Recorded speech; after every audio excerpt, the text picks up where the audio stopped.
I would like to bring jobs to the young people to keep their young families here, because if they leave, there are so many things that could happen, and it's not going to be a pretty picture. I plan on bringing in a taxpayer's bill of rights.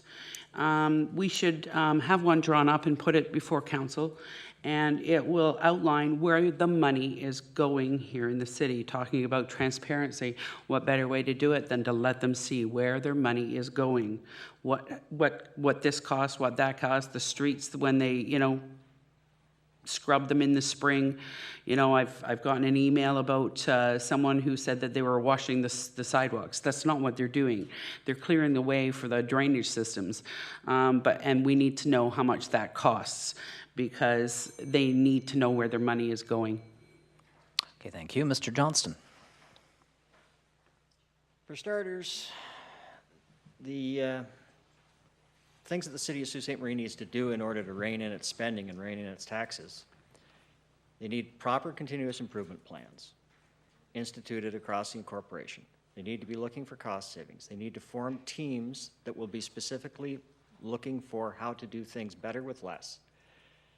All of this stuff is stuff I'm well trained in, and I can show the people who work at City Hall how to do this, how to get real cost savings fairly quickly. I've done it before, I can do it again.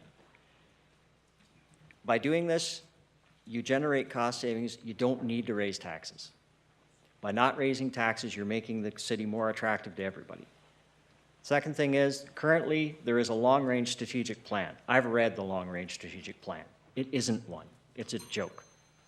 We need a real long-range strategic plan that will generate future possibilities for the city. Thank you. Mr. Provenzano. I've outlined specific priorities under 3 themes: leadership, accountability, and responsible spending. We've spoken a bit about leadership, so I'll jump to the next 2 because we only have a minute to answer. On accountability, I think council has to limit closed-door in-camera sessions to only when it's essential to do so. That's if you're dealing with a contractual issue or a private human resource issue. The most recent decision with respect to the East End Library was not a justifiable in-camera decision and shouldn't have been made in camera. That's not accountable. So one of my priorities will be an accountability priority. Another part of the platform is with respect to responsible spending, because Ted's right. Spending has just been going up and going up and going up. Since 2009 to 2013, spending increased $18 million approximately. Taxes increased $15 million. Taxes and spending go hand in hand. You can't get a handle on taxes unless you get a handle on spending. That has to be a first priority. I agree with Ted in that respect. Thank you. Mayor Amoroso. Thank you. Certainly, my vision for the community is I see Sault Ste. Marie leading all of Northern Ontario in issues around employment, quality of life, and growth. And I see us being able to accomplish that by a number of ways. One of them is to make sure that we have a strategy moving forward that encompasses not just the economy, but the social issues that go with that. So it is an overarching, all-inclusive type of strategy, because as we grow our community, and certainly with the port announcement, we know that we are going to grow this community. The other factors need to fall in place. We need to make sure that the healthcare is at the levels that it needs to be, that the recreation can support the people that will be living here. So we certainly need to make sure that we're looking at that, and the age-friendly designation will help meet some of those goals and objectives also. Thank you. Mr. Cool. One of my main focuses is to obviously clean up the crime in this city, and it's been getting worse and worse over the last little bit.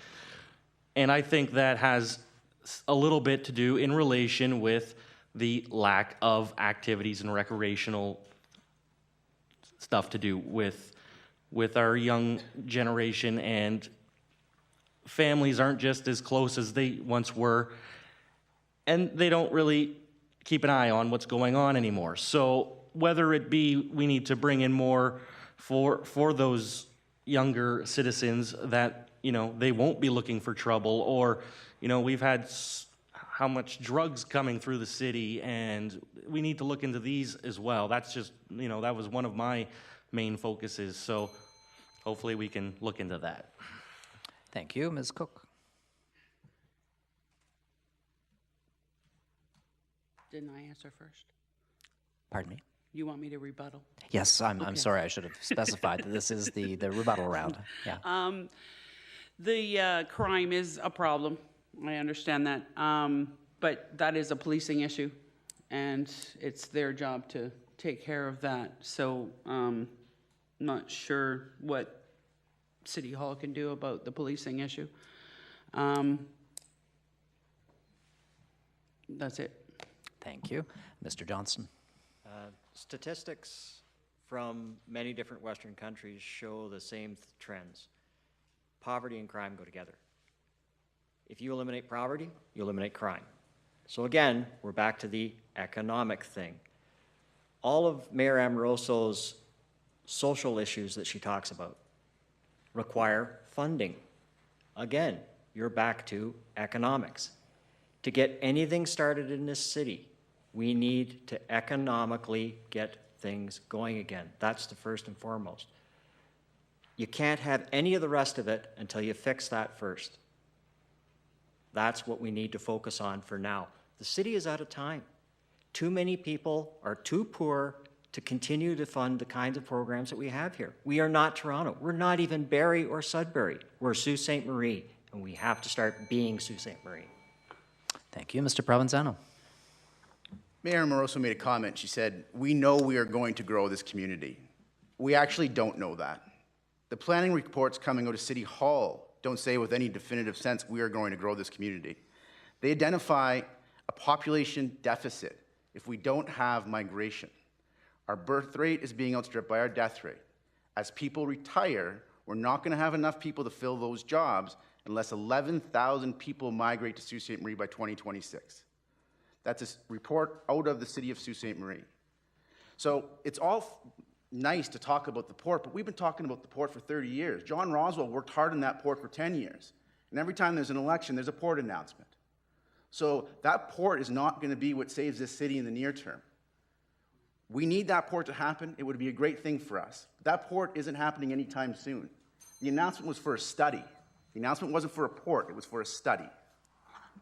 Thank you very much. Mayor Amoroso? Timely. A couple of things. My friend to the right would like you to believe that there are a number of closed-door meetings that happen at City Hall, and I can assure you that that does not happen. The East End Library was brought into caucus because there was sensitive business information that was damaging or could have been damaging to the owner of the establishment in that facility. So it absolutely justifiably went into caucus. We talk about crime rate. Crime is actually down. Domestic calls are up, so police calls are up. Growing the community, I absolutely know that we are going to grow the community. There is not a doubt in my mind, and this is not for more studies. The next advancement is to do in the environmental impact. Yes, that's a study, but it is essential to move forward. It's also the design and First Nation consultation, which is imperative to move this project forward. Thank you. Mr. Cool?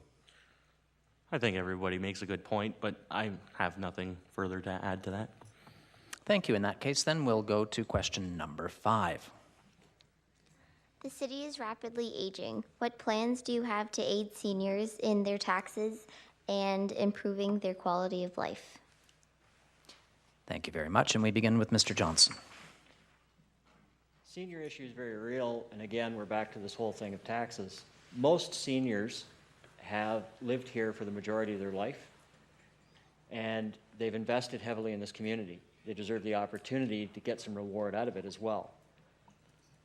There's a lady who lives not too far down the road from me that spends half her day in the winter in the mall because she doesn't want to turn the heat up in her house. Things are that bad for her. This is a problem. We can rein in spending at City Hall. As we rein in spending, we can lower taxes. As we lower taxes, it'll make it easier on the retired people to get things that they needed to get done. There's other ways to maintain it. One of the things is tax deferral, which they do currently at City Hall, which basically means if you're retired, you can defer your taxes to later on until the home is sold. Those types of things we can look at. There's much to look at. Thank you very much. Mr. Provenzano. You know, That's a great question, and you hear that a lot when you're going door to door. People are having a harder time making ends meet, and a lot of people are on fixed incomes in Sault Ste. Marie.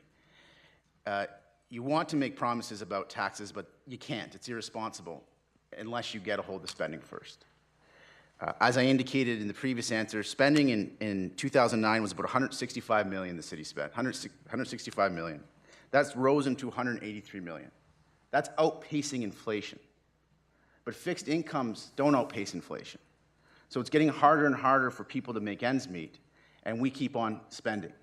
So one of the reasons why I proposed a full spending review, and I put a specific policy proposal today to find some efficiencies in City Hall. But we have to bring down spending. We have to get a hold on spending so we can get a hold on people's taxes. Because people in Sault Ste. Marie, contrary to what someone might suggest tonight, are taxed heavily. Thank you. Mayor Amoroso. Certainly, keeping taxes at a low and reasonable rate is essential to assisting our seniors. There are other areas that are very, very important to them. There are issues in around affordable and accessible housing that are very important to our seniors population. There are issues of social inclusion, respect, and participation that are very, very important to our seniors. All of those things need to be part and parcel of how we move forward to ensure that our seniors stay safe and they stay healthy and they're able to live in their own homes, because that's what they'll tell you they want to do. They will tell you that they want to stay in their own homes, and those are the ways that we can assist them by doing that. So we really need to look at all facets of the community. Taxes is certainly one area.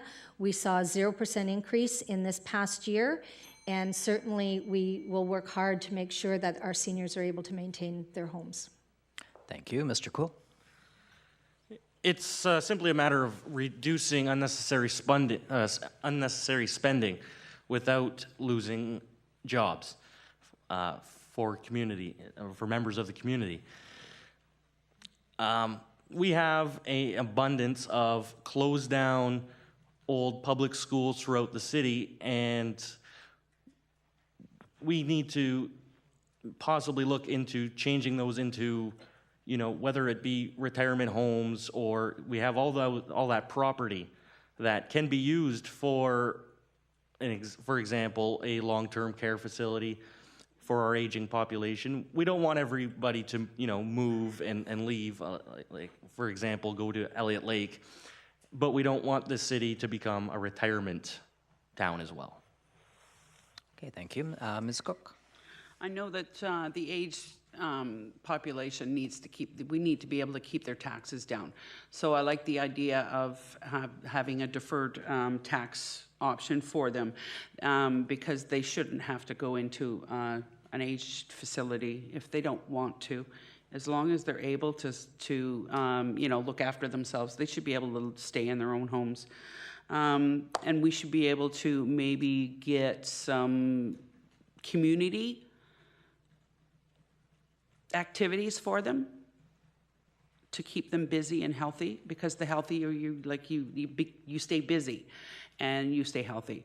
So maybe there's some kind of program that we can start for them for community development, like community involvement, teaching kids the old ways. Okay, thank you very much. And now we have the rebuttals. Mr. Johnson, you're first. I'd like to compliment Ms. Cook on her statements. Yeah, there already are, in fact, some programs active in the city, often through private community groups as opposed to other things. There's senior centers, and the seniors do have regular opportunities to get involved and stuff. So some of that exists. More could possibly exist, and knowledge of it could be more widespread. But overall, it is underway. Other than that, I don't have much to add. Okay, thank you. Mr. Provenzano. Well, Mayor Moroso commented that there wasn't a tax raise in 2014, which is true. 2014 was an election year. Mayor and council decided not to raise the taxes, but they raised them in 2010, they raised them in 2011, they raised them in 2012, they raised them in 2013. So we can't just presume that taxes can continue to go up. There can't be a working presumption inside City Hall that we could just raise the taxes to make up the revenue we need. The working presumption inside City Hall has to be we have to find savings. Spending cannot continue to rise. And it can't be that we get into a new term and you raise taxes, you raise taxes, you raise taxes, you have an election year and say, okay, well, we're not going to raise taxes this year. It doesn't abate the 12% that you raised them in the 3 previous years. Thank you. Mayor Amoroso. Well, this is the second time tonight that there's been uninformed statements to my right. Certainly, we had the opportunity to retire the hospital debt this year, which assisted in getting to a 0% tax rate for this year. So the stars aligned. Certainly, it will likely not happen. That was made very clear during those budget deliberations. There is not one part of me that disagrees with the fact that we need to make sure that spending is at an appropriate level. There is not one part of me that would disagree with the fact that we need to raise our assessment, because when our assessment is raised, there is more of us to share in the load, in the burden. And so those are the things that need to happen, and those things, bringing it back to the question, will help the seniors in this community. Thank you. Mr. Cool. I'll pass. All right. Ms. Cook. I think free transit for the seniors would be an awesome idea as well. Okay, thank you very much. And that takes us to question number 6.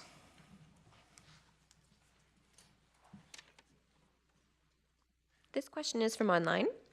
What do you plan on doing to help small business come to the Soo? Okay, so here we begin with Mr. Provenzano. Well, I think one of the first things we have to do is make sure that we have a very business tax-friendly environment. I think the Canadian Federation of Independent Businesses has ranked Sault Ste. Marie the second worst place to do business in Northern Ontario. So we have only North Bay behind us and everybody else in front of us. So we have to address our business taxes. But again, we can't address our business taxes until we address our spending. Because if we lower our business taxes right now, then the residential ratepayers will see an increase, and we can't have that. So again, it comes back to responsible spending. We have to get our spending down so we can get our business taxes down. Mr. Johnson made this point early. This city has to be the most dynamic one to do business in. It has to be the most cost-benefit one to do business in, and it simply isn't. Thank you. Mayor Amoroso. Thank you. Attracting small business is creating the environment for businesses to want to do business here. And the growth rate is highest with small businesses. Small and medium-sized businesses are the fastest growing economic contributor that there is. So there's a few things in addition to taxes that need to take place. Is the processes within City Hall for permits and inspections and all of those things need to be present so that someone can get walked through the process. Time is money, and that has to be in place to make sure that we're supporting small businesses. There are a number of things that are in the beginning stages with business incubation, which would provide the supports that small businesses need in their early stages. It's tested that if a business can survive past 5 years, their success is incredibly improved. So we need to support them during those early phases. Thank you. Mr. Cool. Both very good points. And maybe offer whoever wants to open up a small business some incentive of some kind. But we need to, promote that they are welcome here as well.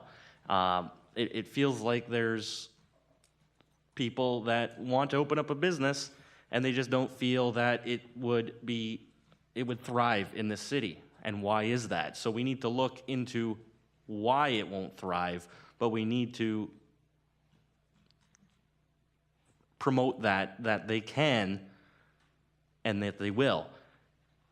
I'm all for small business, local business. I would rather spend my money in a local business here than in a retail chain so I'm all for that. Thank you. Ms. Cook.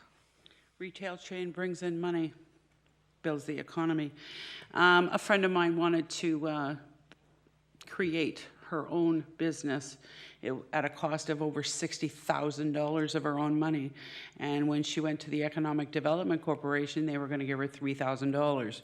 I think a bigger incentive from the Economic Development Corporation would be beneficial. And maybe a discount on a permit package of some kind, depending on where the business wants to be. Like if they want to go downtown, we can give them like a discount on permits for there because we want to fill the downtown up, because we want to keep it going. And the more business we have downtown, the better off we all are. Okay, thank you. Mr. Johnson. As mayor, I'd never want to turn away any business that would want to come here. Small business, however, is not the key. What we need is large businesses. We need manufacturing businesses. We need somebody who's going to employ hundreds of people. That being said, if they aren't available, I'll take every small business that wants to come. I'll help every small business that wants to come. The city should have in place policies and procedures, and everybody get guided through it. It should be straightforward, simple, open, no complications to it. It's not that way right now. And in fact, it's not that way in most municipalities. It's a complicated, troublesome process no matter where you go. We need to streamline it. We need to thin it out. We need to make it easy for businesses to open and easy for businesses to succeed. Thank you very much. So now we have the rebuttals, and Mr. Provenzano, over to you. No, I have no further comments. Thank you. Mayor Amoroso?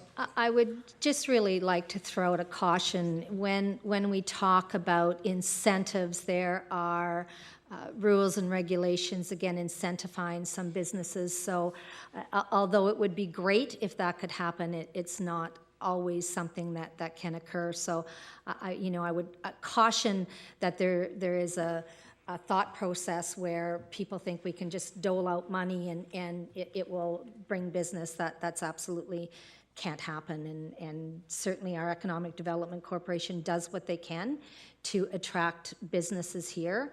And certainly they have done that and will continue to do that.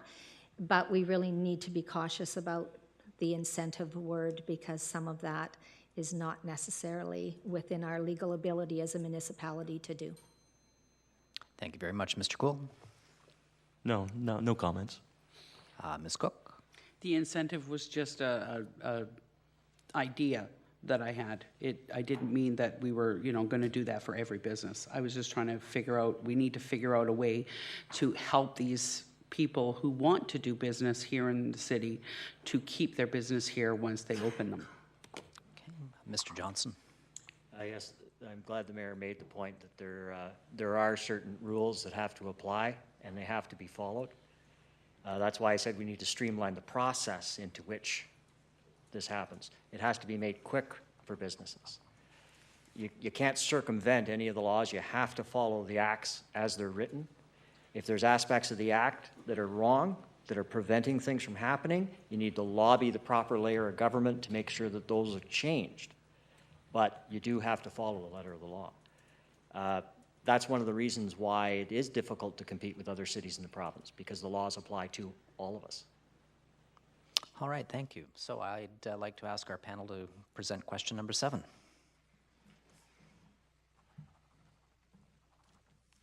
When the OLG is privatized or modernized, there will be no need for the current jobs at the Sault Ste. Marie headquarters. How will these jobs be transitioned out, and how will the jobs be created to replace them? Okay, thank you. So we begin with Mayor Amoroso. Thank you, and certainly we don't know that to be true at this point in time, because OLG will actually do the continued oversight function. They will provide some of the financial, some of the marketing, some of the purchasing.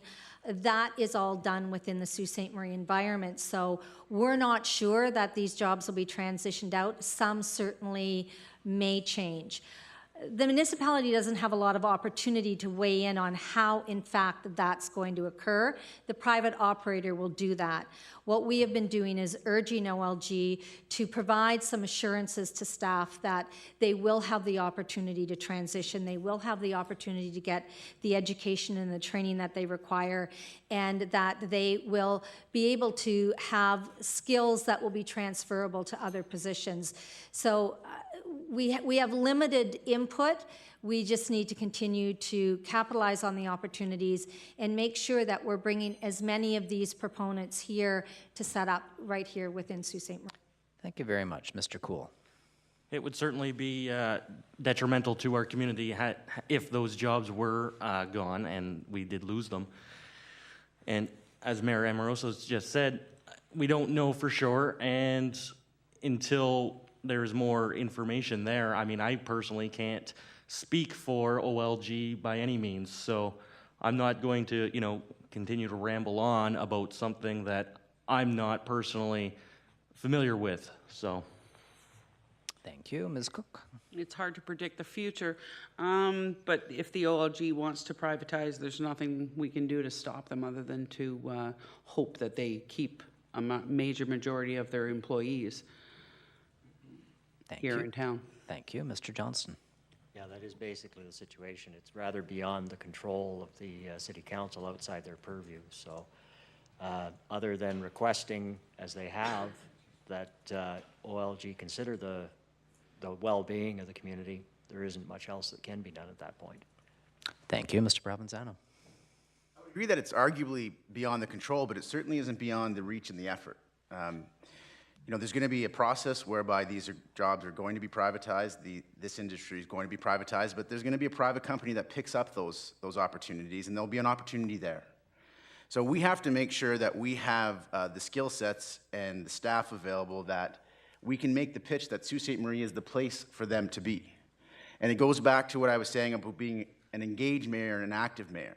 I think the EDC's done a good job on this file, but I think we need to do a full court press, and we have a great partner right now in David Orzetti, who's at the cabinet table, who we will have direct access to. But we also have to make the effort ourselves. And I think that the mayor has to meet with and engage as many people that the mayor can that are involved in the consortiums that will be bidding to make the case for Sault Ste. Marie. Thank you. All right, so the rebuttals. Mayor Amoroso. Well, certainly that's exactly what I've been doing, folks, is that I have engaged with every possible proponent that has come through this community. I have gone outside of this community to meet with them. I now have my schedule blocked off for when they tentatively arrive, so I am available. I have led this file. I continue to promote everything that we have to offer as a community for these individuals that are thinking about coming in here. And I have certainly done everything that my friend here thinks that a mayor can do as far as speaking to every individual that has picked up that phone or that I have picked up the phone to call because I've heard something that they might be interested and promote Sault Ste. Marie and our community because our tagline is it's in our DNA. Thank you. Mr. Cool. No rebuttals. Okay. Ms. Cook. None. Mr. Johnston. Good work, Mayor Amoroso. I like that. Mr. Provenzano. Well, thank you, Doctor. All right, then. Let's proceed to question number 8. What can be done to increase affordable housing? Okay, thank you very much. And so we begin with Mr. Cool. Affordable housing is obviously a big concern here with a lot of our citizens. And it's not just the cost, but the standard of living in some homes as well have taken a hit. And we need to look into how we can better the lifestyle of these homes and of our residents. And once again, it comes down to taxes and spending, which we've all touched on already. So, but more housing needs to be available as well, and it does need to come down. We need to look into that. Thank you. Ms. Cook. I know that there are at least 4 new units going up, one on Bay Street and a few others around the city. One on Second Line is a 4 or 6 unit. I think we need to do more than the 4. I think we need to do another 8 or 9 because housing is a big part of, everybody's lives. You need a place to live. But it needs to be geared to income. And some people need bigger ones than they have If I've only got a 2-bedroom and I got 3 kids and I'm sleeping in the dining room, for goodness sakes, they need a 3-bedroom unit so that they, at least get a bedroom. And very important. Thank you, Mr. Johnson. For starters, you can't really, it is not within the city's purview to force private individuals to create any more living space for them. If you're a landlord and you have space available, you rent it. Two of the things that they're prime are, what are your PUC rates and what are your taxes? The reason rent keeps going up is because those other two things keep going up. You can't keep the property maintained if you don't have enough money, and as other things go up, your costs go up, you have to increase rent. So again, you're back to reducing taxes, reducing PUC rates. That will reduce the tendency for landlords to up their rents. We don't have enough spaces here in Sault Ste. Marie, but you can't force private sector to build stuff. You can't.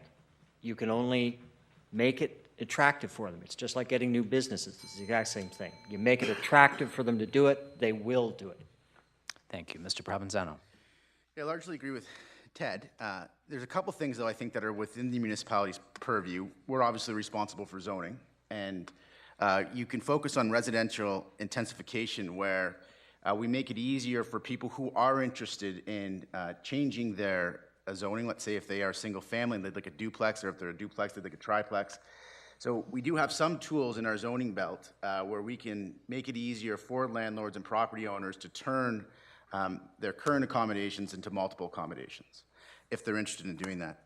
And another issue is redevelopment. We can make it easier for redevelopment. I think Robin had mentioned earlier, we have a number of vacant schools around the city. When we have developers or people that are interested in developing multi-residential complexes, and we can help out in some respects to make that happen, I think it's an important thing.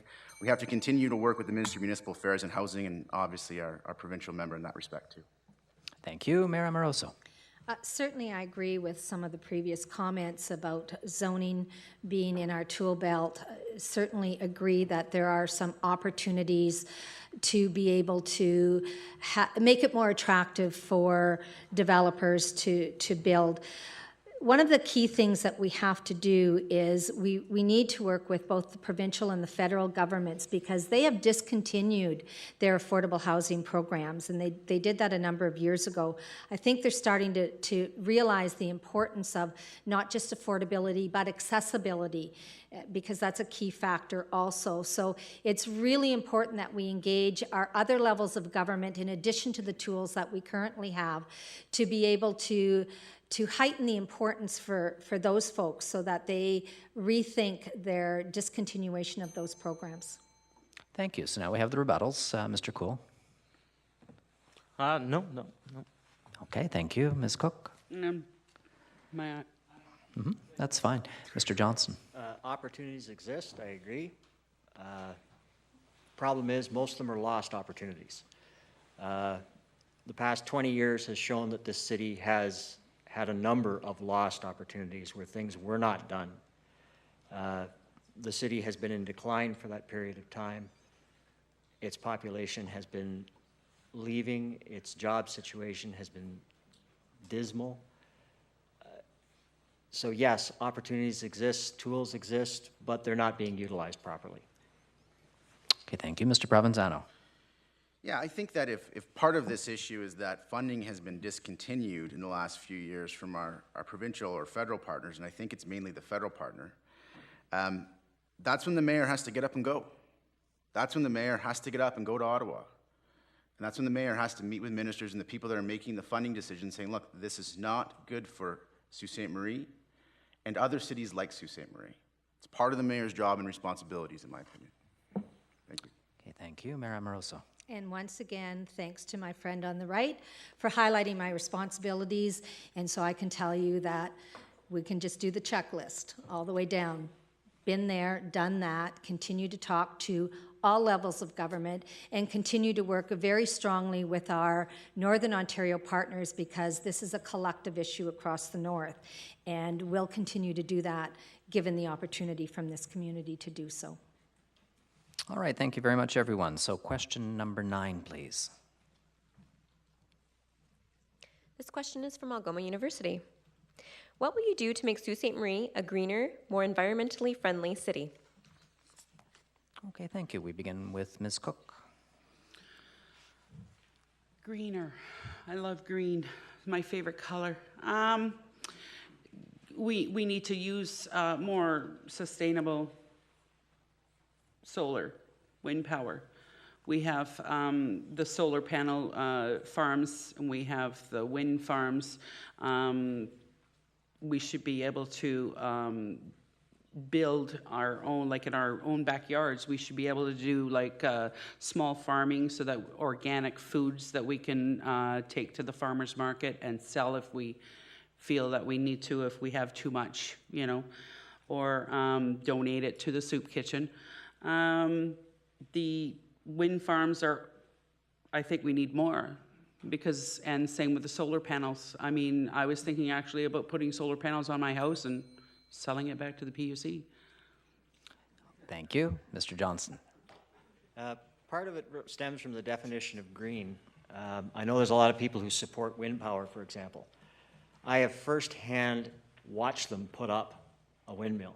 I have saw the severe ecological damage caused by putting one of those up. They are not green. They destroy vast swaths of wilderness when they put those things in. They're a terrible blight. Yes, they produce an energy source, but putting them up more than cancels out any potential benefit to them. So if you want to be green, you have to look at what really is green. You have to look at proper recycling of stuff. You have to look at reducing usage more than creating more stuff. Find ways so that you don't have to have that power used in the first place. That's where you get real benefits from this type of thing. Thank you. Mr. Provenzano. Yeah, I think Ted's hit the fundamental point. It's about consumption. I think the city's done a pretty good job in the last number of years in developing a green attitude. And there's one project that I'm excited about that's already on the books, and I think is a really great project and will add to our downtown and how environmentally friendly it is the Canal Neighborhood Redevelopment Plan. That's a great plan.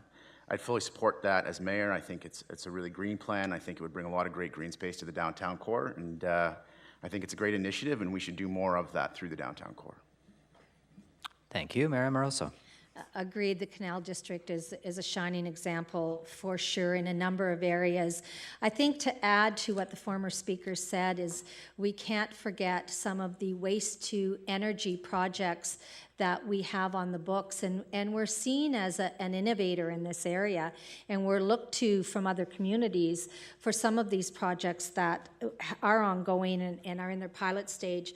With Elementa, we have great interest from an American company called Battelle, who really wants to develop this and send it out. So it really is a way to reduce our footprint. It's taking our landfill, it's putting it in energy. It's a technology that can be marketed to other communities. I know large urban areas are having huge issues with their landfills, and these are certainly areas that we can continue to capitalize on. Thank you. Mr. Cool. Our sustainable energy, wind farms, solar farms, that is a very good start, but it's also about balance. I mean, you can't eliminate everything, but as Ted was saying, and you know, with the ability to reduce the usage of certain products or electricity or whatnot, and you can create a little bit more greener environment. I had already started with that by not making any campaign signs, and I sent an article out to that to SooToday this morning about my decision on that, because that was a decision to not clutter up the city, and you know, let the beautiful nature of our city just shine. So. Okay, thank you. So now we have the rebuttals, and Ms. Cook, you are first. I think maybe with the GFL, we should be able to recycle more and more options, like other things other than what we can put in those blue and gray cans. Maybe have 2 of them. Okay, thank you. Mr. Johnston. Part of what happens is that you need to listen to the community. We have a great resource here in Sault Ste. Marie. It's the population of Sault Ste. Marie. We need to solicit input from the people who live here. We need to make sure that the people who live here are the ones that have a say. If a majority of people want greener things, then we find greener things. If a majority of people want us to cut into conservation, we do that. But you have to solicit the response from people. You can't just come up with your own ideas. You got to talk to the people who are in the community. You got to make sure that you get a consensus. Okay, thank you. Mr. Provenzano. No rebuttal. Mayor Amoroso. No rebuttal. And No Mr. rebuttal. Cool. All right, then we'll move on to question number 10.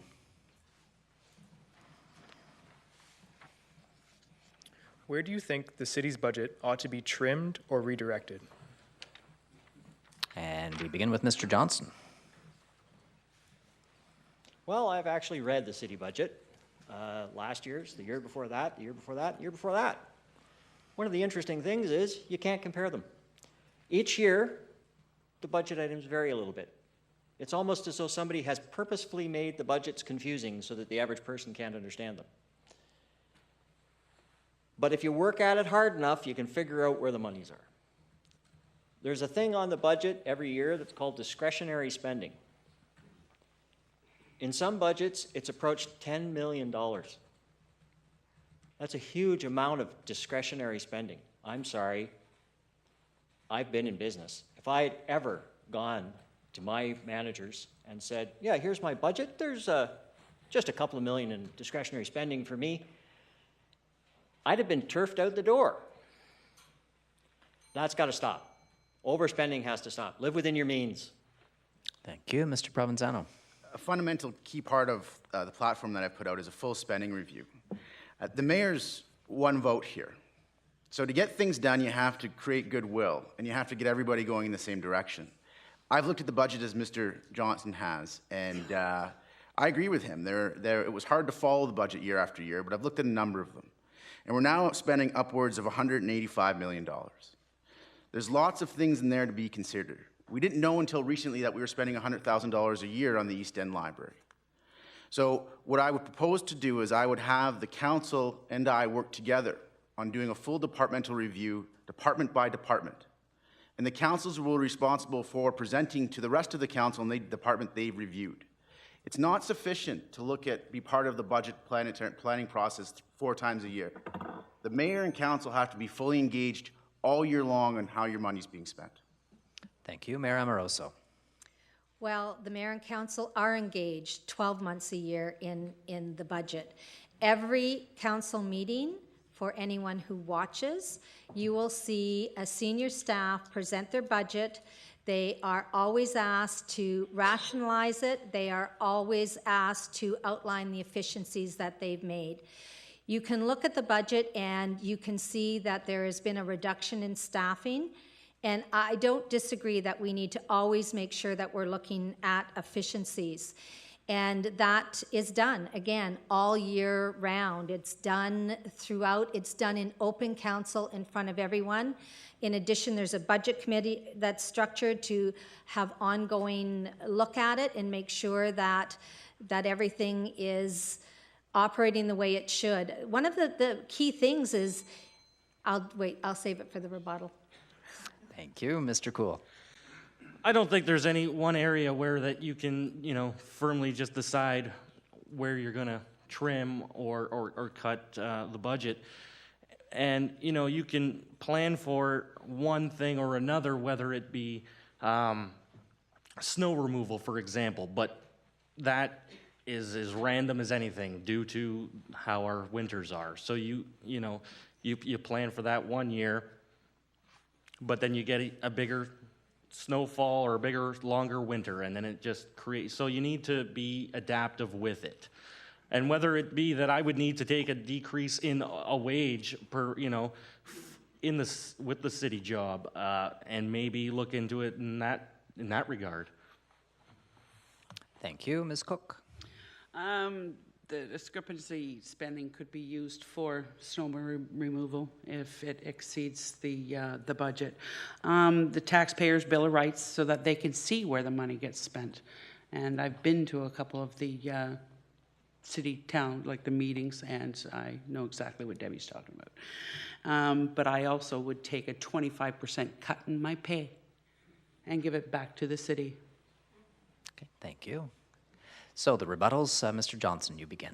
Again, good work, Mayor Amoroso.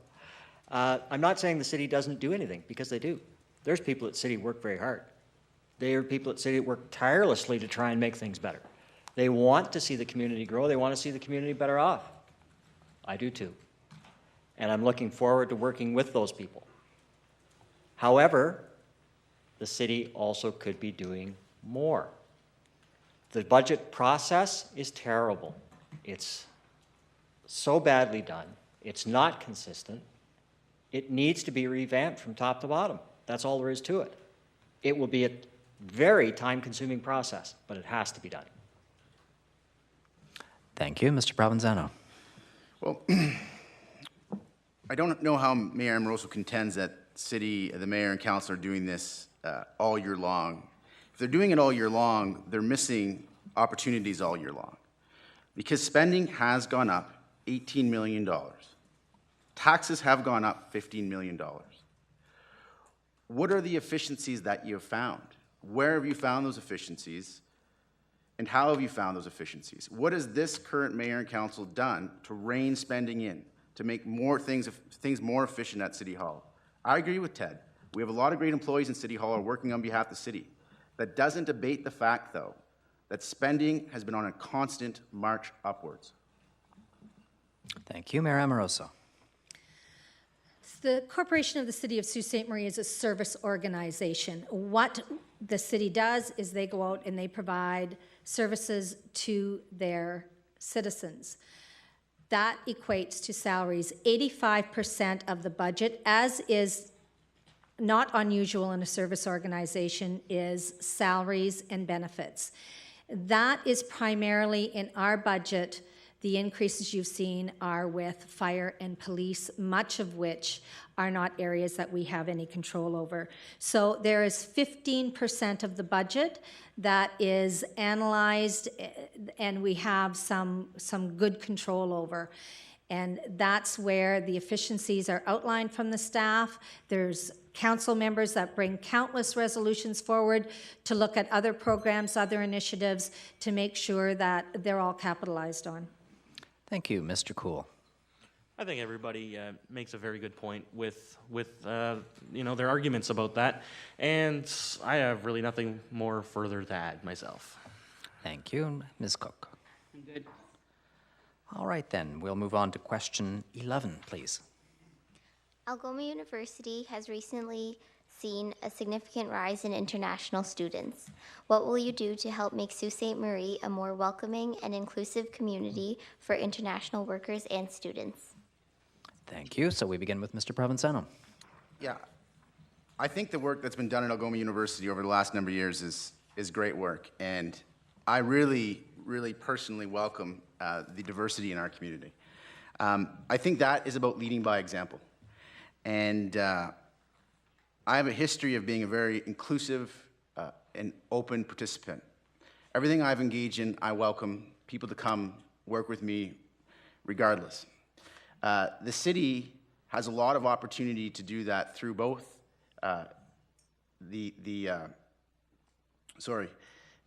its council as a whole and with specific policy proposals. And we'll be putting some of those out through our platform over the next couple weeks. Thank you. Mayor Amoroso. Hats off to Algoma U and to Sault College for the work that they have done in bringing international students, and certainly we see the face of our community changing. The city houses the local immigration partnership, and that is a department that provides welcoming information, be able to greet newcomers to the community, be able to give them some information as to what services are available, where to go to help get opportunities for career development, all of those things are in place within our environment currently. We participate in the Passport to Unity, which really embraces that diversity and really starts putting our best foot forward to show all of Sault Ste. Marie and all of the region how important immigration is to our community. Thank you very much, Mr. Cool. Yeah, you guys nailed that, definitely, and very big commendation to Algoma University and Sault College as well for bringing in all those international students and continue to do so. I welcome them all to the community with open arms, and it doesn't matter from where they're from. It helps us become a more diverse cultured community, which is what we would like to promote as well. So working with them and bringing them in is a wonderful, wonderful idea, plan of action. It's been fantastic. Furthermore, what can we do to, when they show up, what can we do to embrace them? And we need to look into more options. The Passport to Unity is very good. Maybe a more broad activity day or whatnot. Thank you. Ms. Cook? Kudos to the university and the college. I too went to college. The international students, when they register, and could we not send them like a big welcome package or something so that they can, get to know the city before they actually get here? Maps and sites, things to do, and people to talk to, and introduce yourself, being the CEO of the university. But that way they'd be able to say that they've seen what it looks like here, and that way they'd feel welcome. Thank you. Mr. Johnston? One of the key things is to solicit the input of these very people. They're the ones who know what they want. They're coming here for a reason. You need to sit down with them and find out what's missing, and then they'll tell you. Then you can start working at ways to correct what's missing and give them what they really need. Right now, there may be all kinds of programs available that these people don't need and don't use. We don't know. We need their input. We need to ask them what they need to see. That's how you find out stuff like that. Thank you. So rebuttal or follow-up, Mr. Provenzano? Nothing to rebut.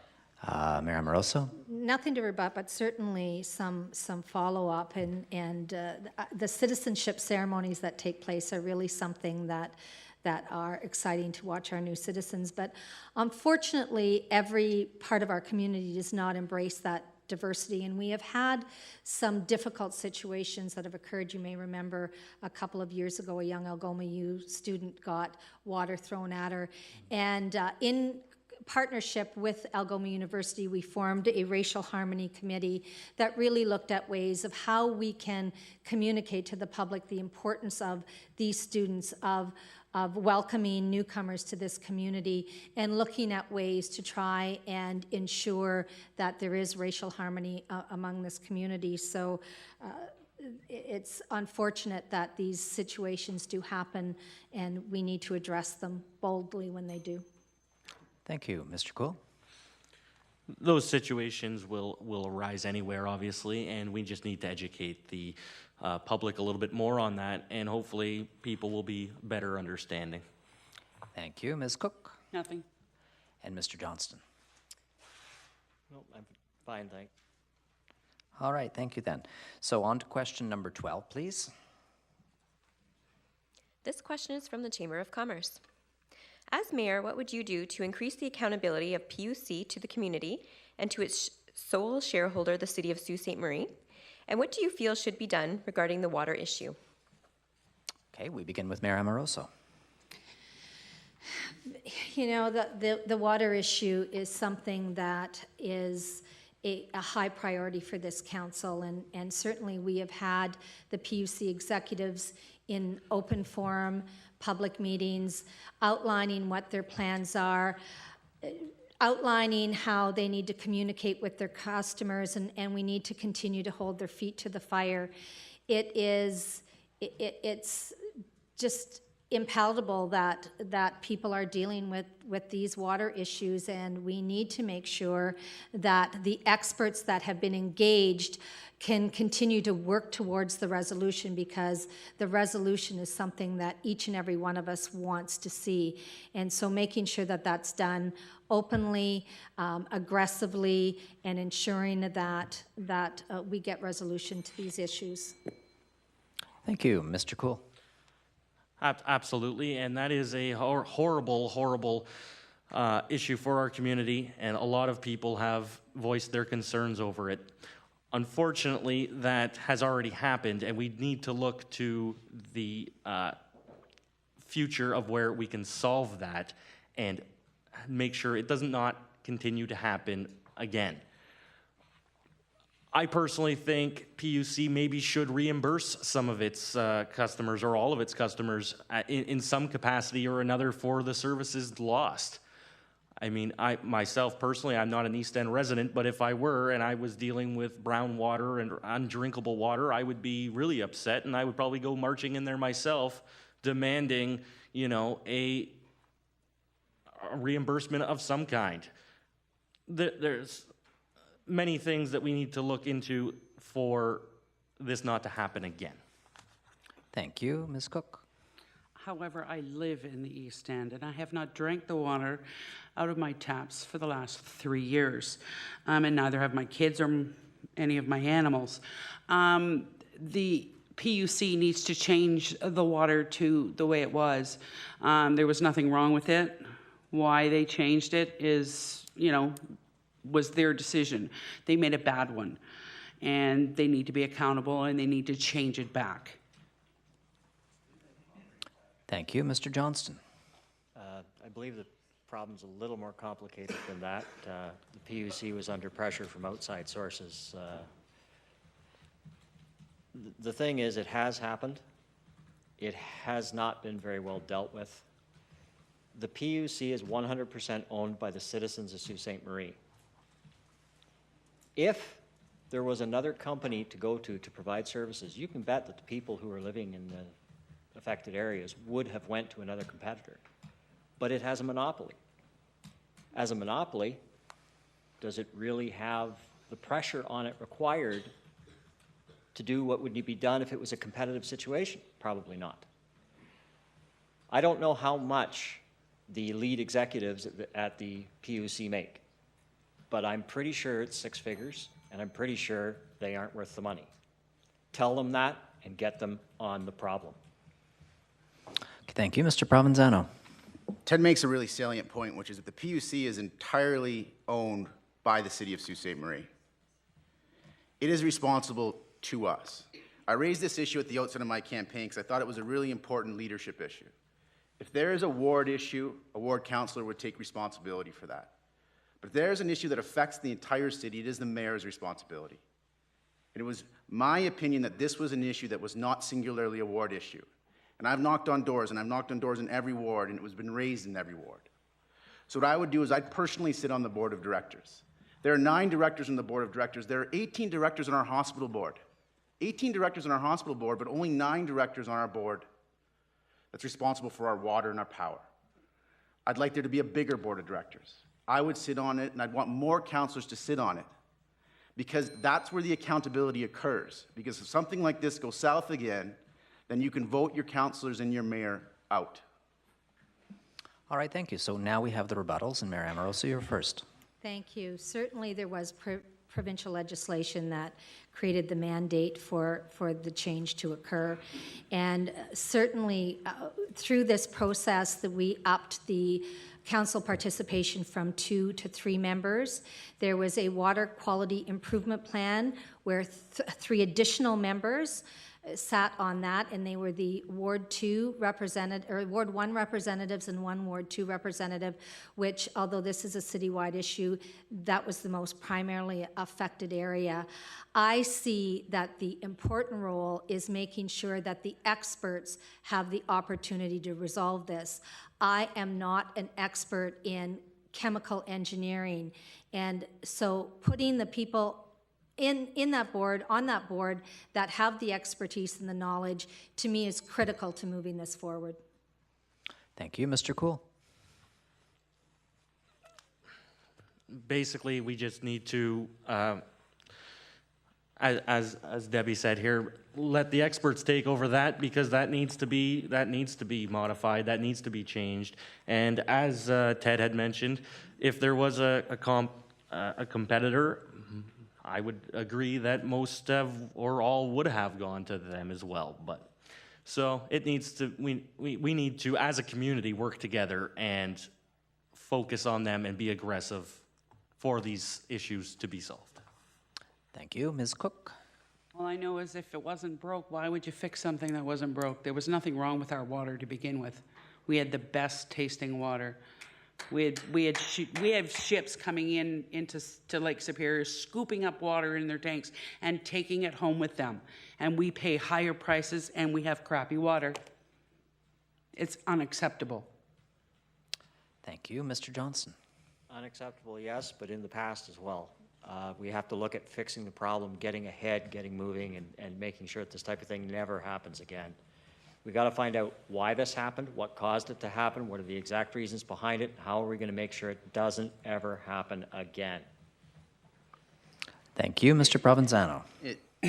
Ted's right in that respect. And look, this has been going on for a few years now, and I'd have to assume that there's been experts on it for a few years. The reality is when we switched from chloramine to free chlorine, we had information available to us at that time. What other communities of our size or age switched? There are still communities that are on chloramine. 40% of the province of Ontario is still on chloramine. So Ted's right. We have to go back and say, why did this happen? How was this decision made? Why did it happen? What are the consequences of it? And where do we go from here? And I'm not convinced that the only path going forward, and I recognize it's complicated, and I've done a fair amount of reading on it, but I'm not convinced that the only path going forward is we just keep on keeping on and hope the expert fixes it. From what I've been told, it might take 1, 2, 3, 4 years for this to flush out of the system. People might still be getting brown water next year. That's not acceptable. All right, thank you. We'll move on to question number 13, please. What is your long-term vision for Sault Ste. Marie, and how can your role as mayor facilitate that change? Okay, thank you. So we start with Mr. Cool. A bigger and brighter Sault Ste. Marie is what we need to strive for. And to reach that plateau, we need to, once again, as we've discussed here this evening, is reduce our taxes, reduce our unnecessary spending, and promote our economical growth and our natural landmarks of around our city. We have so much around us that we need to just prosper with it, and we can do that. But we have to work together as a community to do so. It's not going to be simple. It's not going to be easy. It's not going to be done next year or in the next 2 years, but it can be done. And the future of this city needs to be a bustling metropolis. And we can get there. And for example, our friends across the river, they're downtown on the weekends, really busy. Why aren't ours? Thank you. Ms. Cook. New jobs. I see this city as being a bustling international hub that anyone can come to. There's not going to be any poverty. This city is going to be rich in itself. And we're going to be able to accomplish that as a group and as a team. Citizens, city council, mayor, we're all a team. And we can accomplish it. Thank you. Mr. Johnston. In order to be successful in the modern world, this city has to become self-sufficient. We need to return to sustainability instead of having unsustainability, which we currently have. We need to return to growth instead of having shrinkage, which we currently have. We need to have viability, and we need to have a sense of community. Sense of community here has been disappearing at an alarming rate. The self-sufficiency part is incredibly important. We can't rely on the province. We can't rely on the federal governments. They're both carrying too much debt. They will one day wake up and realize they can't fund things anymore. We have to make sure that we have everything in this city for us that we need, and we don't need the province and don't need the federal government. For all intents and purposes, we have to become a city-state. And if we don't do that, we will fail. I have a plan to make that happen. Thank you. Mr. Provenzano. I think what Ted's referring to when he talks about self-sufficiency is we receive about $17, $18 million a year from the Ontario Municipal Partnerships Fund, and Ted's right. That money it's coming now, and we have a government, a provincial government that's supportive of the community, but that money could be in jeopardy if there was a different provincial government. We have to become self-sufficient. But I've lived in a number of cities. I've lived in Toronto, I've lived in Halifax, I've lived in Ottawa. Every vibrant city I lived in had a vibrant downtown. And it circles back to what I talked to earlier about social opportunity. We have to provide the people who live in this community with social opportunities. So my vision of this community would again have a vibrant downtown. We have to start from the Canal District Development Project, and we have to move out. I also think that the college and the university are central to the future of this community. And we have to work in harmony with both of those institutions to develop the community collectively. I went to the University of Waterloo, learned from that experience how central a university can be to a city and an economy. Thank you, Mayor Amoroso. My vision is to see Sault Ste. Marie as being a leader in Northern Ontario for employment and for quality of life and for growth.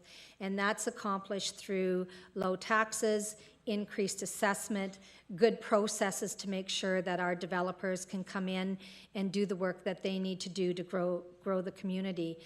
We need to make sure that we're focusing on all areas of our community because, as I said earlier, people don't just come to a city or stay in a city because they have a job. They need to have the cultural aspects with the arts. I heard something on Canada AM last week that said, if you want to see your vibrant community, then follow your arts. So that has to be looked at. We need to make sure our healthcare is strong. We need to make sure we have affordable housing.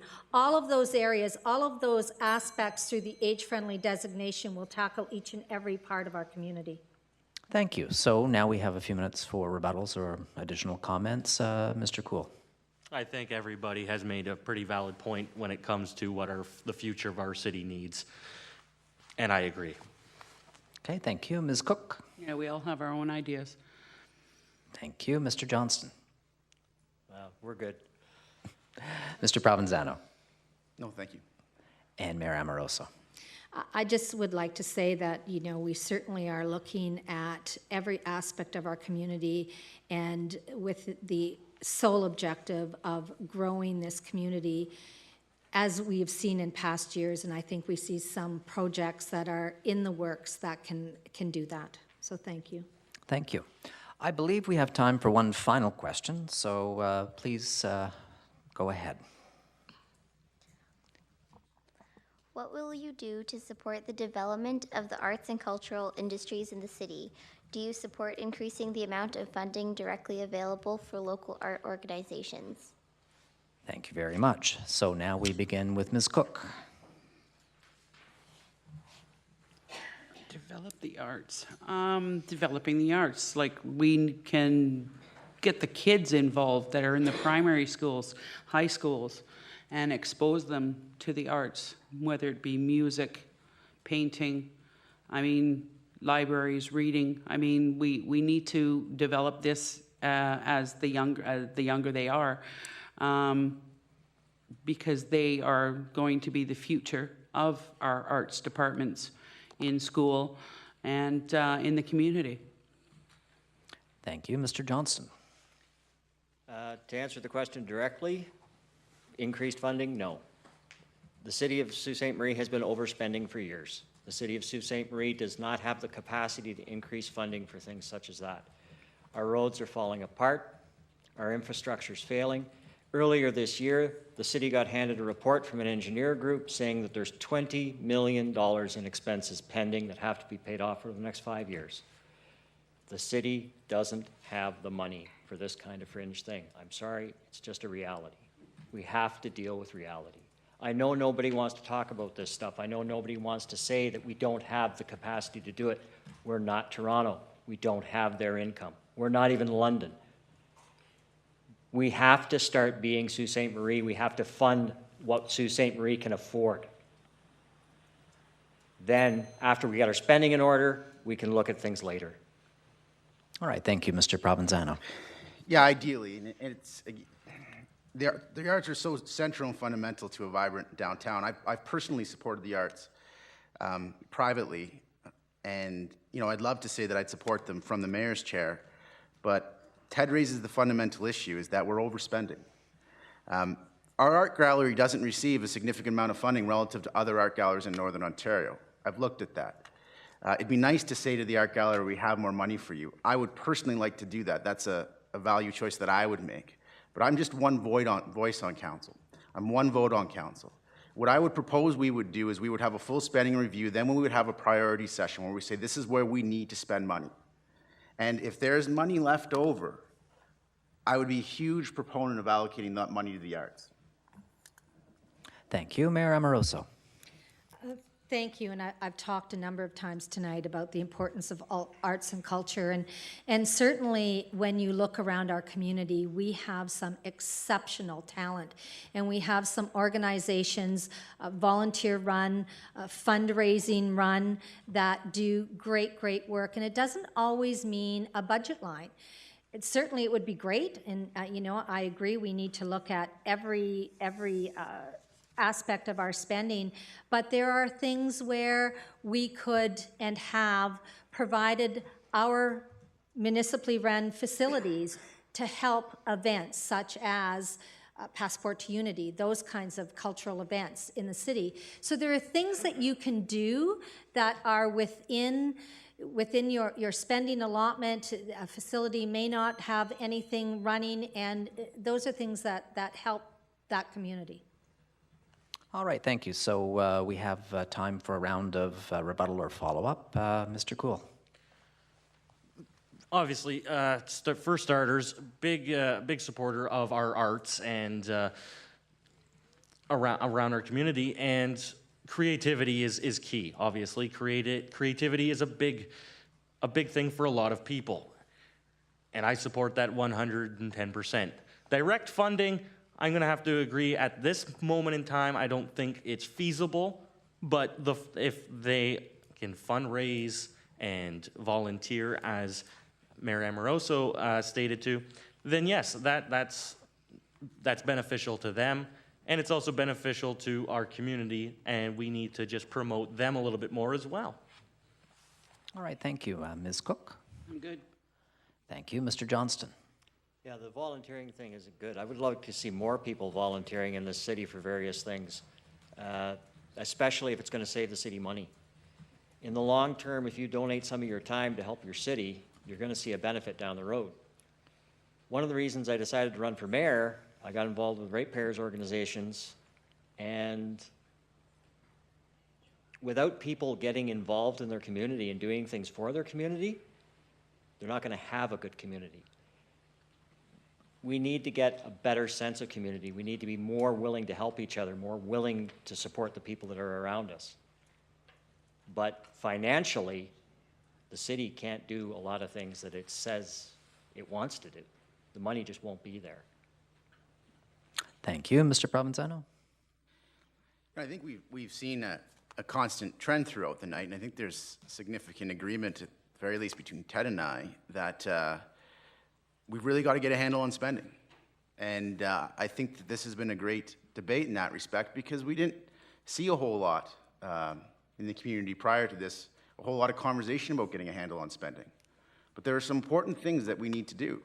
We need to support our downtown, we need to support our arts, but Ted's right, we can't do that unless we get a handle on spending.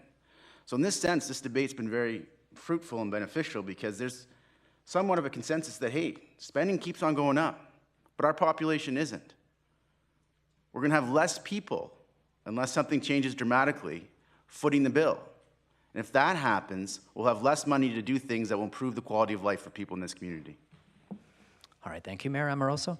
Just back to the question and the comments about the volunteerism in this community, and I just want to tip my hat to everyone that goes out. We have a very strong volunteer base in this community, and actually as we go out and promote events, we are able to say with great confidence that Sault Ste. Marie has some of the best volunteers going, and I wanted to not let that go unsaid, because they provide invaluable service to this community. Thank you very much. So we'll proceed now to the closing statements, and I remind everyone that each candidate will have up to 2 minutes, and we will go in reverse order from the opening statements, and that means we begin with Mr. Johnston. Thank you. Just recently, Mr. Provenzano focused on the fact that we seem to always come back to spending and talking about that, so that's where I'm going to start. I have successfully saved companies millions of dollars. I know how to set up proper continuous improvement plans. I know how to set up proper team building sessions and look for cost improvements. I would love to be able to set up a participative management system at the City Hall so that the average worker gets involved in the whole process. If you want to save real money, don't ask the manager sitting in his office, because he doesn't know. The guy sweeping the floor, he knows where the money's being wasted. The guy running the backhoe, he knows where the money's being wasted. The people who know where the money's being wasted are the ordinary people, not the ones at the top. They're blind to it, and they're blind to it in every organization. It's part of the system. In order to make real improvement, you need to get the people at the bottom. You need to talk to ordinary individuals. We need to spend our time going out and talking to the right people, which isn't the people at the top, it's the people at the bottom. You want to make this city viable again? Walk the streets and talk to the people. You want to get new business ideas? Walk the streets and talk to people. You want to figure out how to cut costs? Stop into the local merchants and say, where's the money being wasted? They'll tell you. That's what we have to do. Last time Mayor Amoroso ran, she ran under your city, your say. Wonderful sentiment. Shame that it didn't happen. It can happen, but it won't happen with her. It won't happen with Mr. Provenzano either. They're same old, same old. They've been involved in the political system for years. I'm not. I'm from a business and military background. I'm different. I'm one of you. Thank you very much. Ms. Cook. Actually, I voted for Debbie last time because I thought she would make a difference. The budget does need to be looked at. It's going to be hard, but we are going to be cutting it. We need jobs in this city for the people that live in this city, that pay the taxes that we need to run this city. And we need them yesterday. We don't need them 5 years from now. We need them yesterday. People need to work in order to improve their lives, pay their bills, and provide for their families. Family is important, and we need to keep them here. And therefore, we need to create jobs for everyone. Thank you very much. Mr. Cool. Okay, first off, in closing, I'd like to thank the Chamber of Commerce and Dr. Myers for hosting this, Shaw and Local 2, and allowing me to participate here in front of you all this evening. Now, I firmly believe that everyone's vision and positions on what their view of Sault Ste. Marie should be has a level of merit, and I respect those who are here tonight as well. I have to say, don't be afraid of change, because for the evolution of one to grow is change, and that is no different for this city. And this isn't so much about me or us individually as it is about our citizens of our great city of Sault Ste. Marie.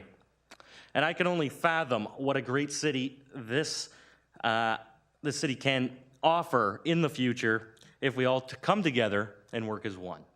But as we've all touched on throughout the evening, taxes, reduced spending, we need to look at all of these little things like that together and then make a decision going forward. So I'm not gonna, spit out continuous cliches that everyone's used to hearing. I'm just gonna say thank you. Thank you, Mr. Cool. Mayor Amoroso. Thank you. And yes, Ted, I ran on a Your City, Your Say last election, and if anyone cares to have a copy of the brochure, I completed everything in there that I indicated that I would do. The job around this table tonight is to paint a picture of gloom and doom, and that's how people run elections. But look at the statistics, and I talked about this last week at the Strive Forum. Look at the statistics. In the last census, Sault Ste. Marie was the only Northern Ontario community that saw a population growth. Some of our surrounding areas saw a decline, and there was a grouping where regionally we have lost. But Sault Ste. Marie gained minimally. They gained population. We have more businesses here in Sault Ste. Marie than we did 4 years ago. This is all data that can be found in various studies that have been presented openly and accountably in front of the community in open chambers. There's been a lot of comments about what hasn't been done, and some of that information is in fact misleading to the public. So I really encourage you to check out the information that you heard tonight. Make sure that it is in fact based in fact, because I will tell you that I certainly heard some things tonight that were simply not based in fact, and time does not allow for you to refute every statement that is made. Statistically, look at how far we've come in 4 years. We have great things on our horizon with the port announcement, and we have great opportunities to continue to grow this community. I do ask for your continued support on October 27th to make those things happen here for Sault Ste. Marie. Thank you. Thank you, Mayor Amoroso. And Mr. Provenzano. Thank you, Dr. Myers. Ted, you went to great lengths there to differentiate yourself from me, but if you had followed the news today, my campaign announced an employee incentive program, which is exactly what you're suggesting. What the program says is you have to go to the employees at city halls. You have to ask them to find where to save money, and you have to incentivize them to save money, and it'll happen. So you and I aren't maybe as unlike as you think. This was an informative debate tonight. No one's here trying to paint a picture of gloom and doom, but it's important for any leader to be honest and straightforward. We have very significant challenges in Sault Ste. Marie. We can all find stats and turn stats. Stats favor you, stats don't favor you. But I'll tell you what matters is knocking on doors. And I've knocked on doors, and I've heard you. You're concerned about your taxes. You're concerned about your water quality. You're concerned about your opportunities and your grandkids' opportunities and your children's opportunities. So we can have somebody from City Council saying, everything's great, it all looks good. But my sense is the community doesn't feel that way. And that is why I am in this campaign. And that is why I am committing to be your mayor if you will give me that privilege. And I am committed to this project. These aren't short-term solutions. If I'm successful in this election, I'll be back here in 4 years asking you for your vote again. Because I think this city is in dire need of leadership at the very top of it. The mayor is the chief executive officer of this corporation. And if you vote for me, I will be the chief executive officer of this corporation. I will speak for you. I will speak to you. I will explain council's decisions. I will make funding announcements. I will be the mayor. I appreciate your vote on October 27th. Thank you, Mr. Provenzano. And ladies and gentlemen, that brings the forum to a conclusion. So on behalf of the Sault Ste. Marie Chamber of Commerce, Algoma University, Shaw TV and Local 2, I'd like to thank our candidates for taking part in this evening's forum, and I think we should probably give them a big hand.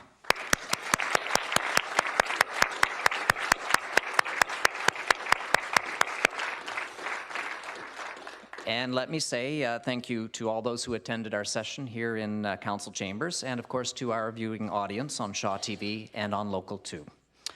We invite you to join us tomorrow evening as we continue our 2014 Municipal Election Candidate Awareness Forums. Tomorrow evening, the sessions will begin at 6:30 p.m. with election candidates in Ward 1, and then at 8:15 p.m. with election candidates in Ward 2. And of course, we encourage all of you to get out and vote on October 27th. Thank you and good night.